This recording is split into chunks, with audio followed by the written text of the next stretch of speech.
अस्सलाम वालेकुम। आज हम बहुत ही ख़ास किस्म के टॉपिक के बारे में बात करने वाले हैं। जी हाँ, छाती की सेहत के बारे में यानी कि ब्रेस्ट हेल्थ के बारे में। और आपको पता है कि दिन-ब-दिन जो है वो ब्रेस्ट कैंसर जो है वो काफ़ी बढ़ते जा रहे हैं। अच्छा, ब्रेस्ट कैंसर जो है वो मेल और फीमेल दोनों में हो सकते हैं, लेकिन आज हम जो बात करेंगे ज़्यादातर जो है वो फीमेल के हवाले से बात करेंगे। तो ब्रेस्ट कैंसर जो है वो बढ़ते चले जा रहे हैं, ठीक है ना? लेकिन अगर आपको आगाही हो कि ब्रेस्ट कैंसर का कैसे पता लगाना है, तो इसको जो है वो रोका जा सकता है और उससे जो है वो शराब-मात जो है उसको भी कम किया जा सकता है। यानी कि मरने की जो तादाद है उसको कम किया जा सकता है, क्योंकि कैंसर जो है इवेंचुअली आपको पता ही है कि उससे जो है वो डेथ हो जाती है। तो आज हम इस टॉपिक पे बात करेंगे। आप देख रहे हैं डॉक्टर सरजी टीवी और मैं हूँ डॉक्टर खान। चलिए आगे बढ़ते हैं।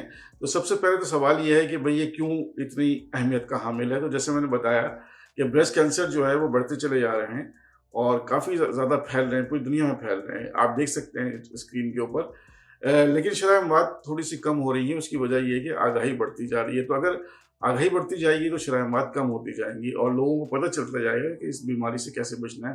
तो इस कैंसर से बचने के लिए सबसे इम्पोर्टेंट चीज़ क्या है कि आपकी आगाही, या आपको कैसे पता लगाना है। अच्छा, अब आप कहेंगे कि भाई कैसे पता लगाना है? तो पता लगाने के लिए आपको जो है वो चेकअप्स करने हैं। चेकअप करने का तरीका क्या हो सकता है? चेकअप करने के बहुत सारे तरीके हो सकते हैं कि आप डॉक्टर के पास जाएँ, एक्स-रे करें, मैमोग्राम करें, अल्ट्रासाउंड करें और बहुत सारे टेस्ट हैं। लेकिन सबसे बेस्ट ये है कि आप सेल्फ एग्ज़ामिनेशन करें, यानी कि अपना खुद एग्ज़ामिन करें। और क्या एग्ज़ामिन करें, क्या देखें, मैं अभी थोड़ी देर में आपको बताने वाला हूँ कि क्या-क्या चीज़ें आपने नोट करनी है। अब सवाल ये पैदा होता है कि कब ये शुरू करें? तो जो US preventive task force committee है, क्या कहते हैं, उन्होंने ये रिकमेंड किया है कि 20 साल की जब खवातीन हो जाएँ, बच्चियाँ या खवातीन, वो जो है अपना ब्रेस्ट सेल्फ एग्ज़ामिनेशन ज़रूर शुरू कर दें। और अ, हर महीने, 6 महीने, साल में जो है वो करते रहें, अनटिल अनलेस कि खुदा ना ख़ास्ता कोई उनको जो है कोई ऐसी चीज़ लगे जो ख़तरनाक हो सकती है, तो फिर डॉक्टर से रुजू करें। और ख़ास तौर पे जब 40 साल की उम्र हो जाए या 40 साल से ज़्यादा होने लगे उम्र, तो फिर सेल्फ एग्ज़ामिनेशन की जगह डायरेक्ट जो है मैमोग्राम करना चाहिए। मैमोग्राम जो है वो एक ख़ास किस्म का एक्स-रे है जिससे पूरे ब्रेस्ट के बारे में पता चल जाता है।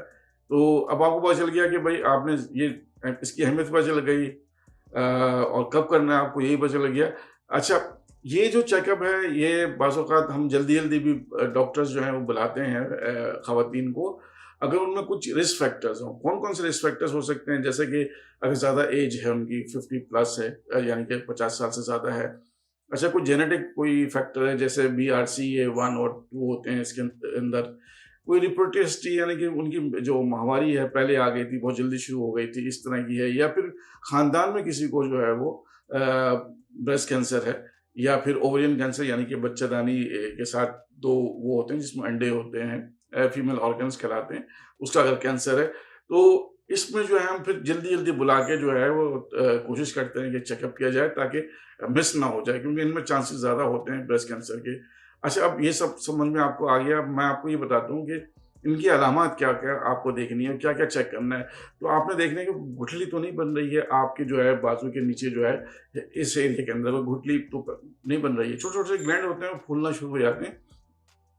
आपका जो ब्रेस्ट है उसकी जेल जो है वो मोटी तो नहीं हो रही, क्या कहते हैं, उसमें कोई घड़ा सा तो नहीं पड़ रहा, कोई उलझन, इचिंग-विचिंग तो नहीं हो रही है आपको, लाल कलर की तो नहीं हो रही है आपके ब्रेस्ट की जो है वो जेल, और निपल का जो एरिया है, क्या कहते हैं, वो ख़ास तौर पे जो है वो बहुत ज़्यादा इरिटेट कर रहा है, उसमें पेन हो रहा है, और उसमें से कोई डिस्चार्ज तो नहीं हो रहा, खून वगैरह, पस वगैरह तो नहीं निकल रहा, और ब्रेस्ट साइज़ जो ओवरऑल है उसमें कोई तब्दीली तो नहीं आ रही, कोई बड़ा हो गया है।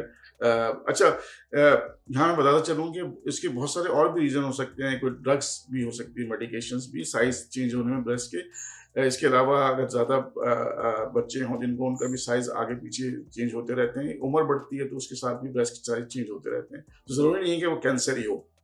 और पूरे ब्रेस्ट में जो है पेन हो रहा है, तो ये अलामत हैं जो आपने पता लगानी है, या आपने सेल्फ एग्ज़ामिनेशन करके चेक करना है कि ये इनमें से कोई अलामत तो नहीं है। अगर है तो फिर आपने फ़ौरन डॉक्टर को रुजू करना है।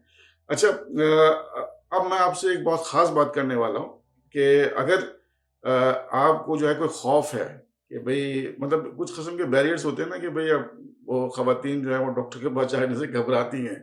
तो कुछ को खौफ होता है कि भई पता नहीं कोई बीमारी निकल आए, कैंसर निकल आए। तो मैं आपको बताना चाहता हूँ कि अगर जल्दी आपको डायग्नोज़ होगा, जल्दी तशख़ीस होगी, तो फिर इसका इलाज भी जल्दी हो जाएगा। और जैसे मैंने बताया है कि उससे जो है वो शराब-मात भी कम होती है, तो इसलिए बेहतर है कि आप जो है वो जल्दी तशख़ीस करें। फिर ये होता है कि जी लोगों को अवेयरनेस नहीं होती, तो ये वीडियो इसीलिए मैंने बनाई है कि आपको अवेयरनेस हो और आपको चाहिए कि ये वीडियो जो है ज़्यादा से ज़्यादा लोगों को भेजें ताकि लोगों को अवेयरनेस हो। इसके अलावा कुछ लोग ये कह रहे हैं बहुत बिज़ी स्केड्यूल्स है और मैं बहुत-बहुत नहीं बिज़ी तो हैं आप बिल्कुल, लेकिन उसमें प्रायोरिटी आपकी जो है वो सेहत है, तो सेहत जो है ब्रेस्ट जो हेल्थ है वो बहुत इम्पोर्टेंट है और इसकी वजह से काफ़ी प्रॉब्लम्स हो सकती हैं। आखिर में यही कहूँगा कि आप अपनी सेहत का ख़्याल रखिए और ब्रेस्ट हेल्थ का भी ख़्याल रखिए और रेगुलर चेकअप कीजिए। जैसे कि मैंने बताया है और अपना एग्ज़ामिनेशन खुद भी आप पता लगा सकते हैं कि कोई प्रॉब्लम तो नहीं है और अगर कोई प्रॉब्लम है तो फ़ौरन डॉक्टर से रुजू करें। उम्मीद है आपको मेरी वीडियो पसंद आई होगी, तो बस फ़ौरन लाइक दबाइए, शेयर कीजिए और मेरे चैनल को सब्सक्राइब करना मत भूलिएगा। आपसे अगले व्लॉग में मुलाकात होगी। देखते रहिए मेरे चैनल डॉक्टर सर्जी टीवी। अल्लाह निगहबान, टेक केयर।